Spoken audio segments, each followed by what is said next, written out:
ఎన్నో అవమానాలను, ఎన్నో అనుమానాలను అధిగమించి ప్రజల గుండెల్లో సుస్థిర స్థానం సంపాదించుకొని వరంగల్ పార్లమెంట్ స్థానం నుంచి విజయకేతనం ఎగనేసినటువంటి డాక్టర్ కడియం కావ్య గారితో ఇప్పుడు హాట్ సీట్ విత్ విజయ్ సాధు.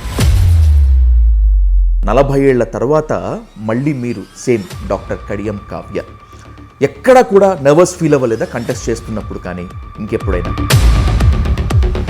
పర్సనల్గా అటాక్ చేశారు, కాస్ట్ పరంగా మిమ్మల్ని అటాక్ చేశారు, మీ మ్యారిటల్ లైఫ్ని కూడా తీసుకొచ్చి you are not belong to this caste అని చెప్పి కూడా తీసుకొచ్చారు. అప్పుడైనా అనిపించలేదా ఎందుకురా బాబు పాలిటిక్స్ అని? నేను అదే ఒకటే డైలాగ్ కొట్టినా, లాస్ట్ బాల్ ఫస్ట్ వేశారు నా మీద, సో మిగతా అంతా నాకు బాగానే ఉంటుంది ఈజీగా అని అనుకున్నాను. 40 ఏళ్ల నుంచి రాజకీయంలో ఉన్నప్పటికీ కూడా ఎంఆర్పిఎస్ అధినేత మందకృష్ణ మాదిగ కూడా మిమ్మల్ని టార్గెట్ చేయడానికి ఎలా అర్థం చేసుకోవాలి అసలు? ఎదిగిన నేతలందరూ కూడా డాడీ సపోర్ట్ తోటే ఎందుకు సాగినారు, ఇప్పటికీ కూడా మేము సపోర్ట్ ఇస్తాము. అయినా కూడా వాళ్ళు ఏం చేస్తారంటే టైం వచ్చినప్పుడు మళ్ళీ క్రెడిబిలిటీ, ఇంటిగ్రిటీ మందకృష్ణ మాదిగ గారికి ఉండేది ఉంటే ఇప్పుడు ఎంఆర్పిఎస్ ఇట్లా చీలికలు పేలికలుగా ఉండేది కాదు. మందకృష్ణ మాదిగ మీ మీద చేస్తున్నారు. ఎంఆర్పిఎస్ ఉద్యమంలో చీలికలకు నాన్నగారు చాలా కీలకం అని చెప్పి ఆయన పబ్బం గడవాలంటారు కదా, ఆ టైప్ అన్నమాట.